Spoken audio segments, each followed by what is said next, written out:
Hey guys, Robbie Sondag here with a little godly advice for living a more meaningful life. And today I've got a little confession to make. I'll admit it, I'm a bit of a germaphobe.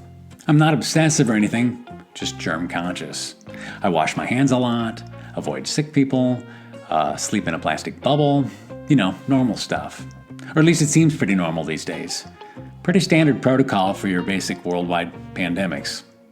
But if you're like me, someone who's never been a real big fan of things like public restrooms, public transportation, sharing food, double dippers, handshakers, hot tubs, water parks, large crowds, vending machines, door handles, or people who believe in the 5-second rule, then you know what I'm talking about. This virus thing finally has the world catching up with the rest of us who have been secretly living like this for a long time now. And by the way, if you happen to believe in the 5-second rule, then obviously you've never dropped like a sticky bun on the restroom floor of a truck stop. Disgusting. So whether you can relate to this stuff or not, it's hard not to have a bit of a complex when everything in the world suddenly comes to a halt. Feels kind of like a giant snow day, except there's no snow, and we don't know how long it's going to last. Probably be a pretty good time to go to the movies, as long as there's less than 250 people there. Because we all know how clean the theaters are. I think all the germs are stuck to the floor. So whether you're a germaphobe or not, the real question we need to be asking ourselves is, what are we so afraid of? Are we afraid of sickness? Of death? That our precious little lives will get disrupted? Trust me, there's a big difference between being responsible and living in fear. I'm all about responsible.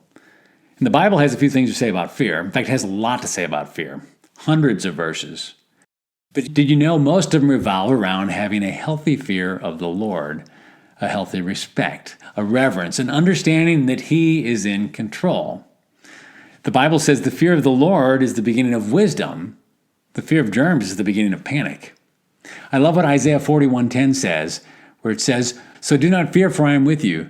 Do not be dismayed, for I am your God. I will strengthen you and help you. I will uphold you with my righteous right hand." And I know what you're thinking. Yeah, but did He wash that hand? Just remember, fear is a response. Courage is a choice. And real men reject passivity, accept responsibility, lead courageously, and invest eternally. And it's my hope and prayer that you'll choose courage and learn to trust the Lord completely with everything. And may God bless you today in a special way.